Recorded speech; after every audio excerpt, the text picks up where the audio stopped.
İnsanlar var ki, yaxşıya dəyər vermir. İnsanlar var ki, yaxşının ayağını qazır.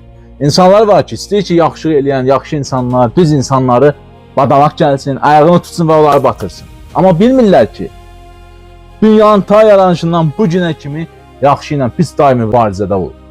Daim yaxşı, pis, daim yaxşı mələklər, pis mələklər. Həmişə mübarizədə olur. Allahın yolunu gedən, düzü gedən, haqqı gedənlərlə şeytan yolunu gedənlər mübarizədə olur. Ta Peyğəmbərin zamanından Peyğəmbəri təhqir edən, Peyğəmbəri söyən, Peyğəmbəri badalaq edən bir qövm olub. Qaldı indi mi olmayacaq? Biz kimik ki? Biz kimik ki? Bəzən suallar verirsiniz, belə, elə. Vallahi bunlar normaldır. Əgər bunlar olmasa, bil ki o insan səhv yoldadır. Çünki pisin dostu elə pisin yanında olar. Pisin pislə nə işi var? Pisin işi yaxşılarlandır. Və ona görə də çalışın və yaxud da yaxşı olun, yaxşının tərəfində olun. Qoy pis sizə həmişə mane olsun. Uduza nə olacaq?